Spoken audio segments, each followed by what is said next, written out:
Hi everyone, welcome to my channel. তো তোমরা কেমন আছো? আশা করি সকলে খুব ভালো আছেন, সুস্থ রয়েছো। সেই দিনকার আমাদের বাড়িতে একটা ছিল স্পেশাল দিন, আর সেই দিনটা যে তোমাদের সাথে শেয়ার করব। দিনটা ছিল মে মাসের 2 তারিখে, আর আমি চলে এসেছিলাম অফিস থেকে পড়াতে। আর সারাদিন কোনো খাওয়া দাওয়াও নেই, আর সেই দিনকার আমার এতটাই লেট হয়ে গিয়েছিলো আসতে, ওই জন্য তাড়াতাড়ি পড়াতে চলে এসেছি, যেহেতু তাড়াতাড়ি বাড়ি যেতে হবে। কুণালও চলে এসেছিলো অফিস থেকে, আর এসে আমরা চলে এসে গেছিলাম হচ্ছে এই কেক শপে। এই কেক শপটা কোথায় তার আগে তোমাদেরকে বলি। কবি নজরুল মেট্রো স্টেশন থেকে নেমেই একদম বাদিকে পড়বে ফ্লাফি বলে কেক শপ। তোমরা হয়তো অনেকেই চেনো, আবার অনেকেই চেনো না। যারা চেনো না আমি তাদের উদ্দেশ্যেই কথাটা বলছি। তোমরা যদি এখান থেকে কেক নাও, সত্যি বলছি খুব রিজনেবল প্রাইস, আর খুবই টেস্টি। হ্যাঁ, সেই দিনটা ছিল আমার মা আর বাবার অ্যানিভার্সারি। সেই দিন তো সেই দিনকার এই একটা ছোট কেক নিয়ে এসেছিলাম।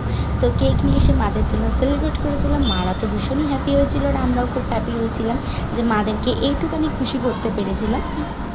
আর তোমরা যদি কখনো ফ্লাফি থেকে কেক নাও, অবশ্যই আমার এই ভিডিও কমেন্টে জানিও যে কেমন টেস্টি। হ্যাঁ, রিজনেবল প্রাইস মানে হচ্ছে 200 থেকে স্টার্ট। তোমরা যে যেমন বাজেট অনুযায়ী ওখান থেকে নিতে পারো এবং অর্ডারও করতে পারো। তো ইনস্টাগ্রামে ফ্লাফি বলে একটা চ্যানেল রয়েছে, তোমরা ওখানে গিয়ে ওই আইডিতে গিয়ে ফলো করে দেন ওদের সাথে কন্ট্যাক্ট করে নিতে পারো। ওরা হোম ডেলিভারিও করে দেয়। কখনও আমার বলা হয়নি বলে কোনো ভিডিওতে, তাই আমি এই ভিডিওতে বলেছি। এই হোক, অনেক কিছু বললাম, এবার তোমাদেরকে বলি যে রাতের ডিনারে কী কী ছিল। রাতে অনেক কিছুই, মানে রাতে বলতে কি সকালবেলা অনেক কিছুই ছিল, যেহেতু আমি সকাল থেকে তো কিছু খাইনি, ওই জন্য একটু তাড়াতাড়ি বসে পড়েছিলাম। আর এদিকে ছিল হচ্ছে উচ্ছে ভাজা, তারপরে দই পটল, আরও অনেক কিছু ছিল, বাট আমি আর কিছু খাইনি, রাতও হয়ে গিয়েছিল। আর সব থেকে স্পেশাল যেটা ছিল সেটা হচ্ছে মাটন। হ্যাঁ, তোমরা কারা কারা মাটন পেলে অবশ্যই কমেন্টে কিন্তু জানিও।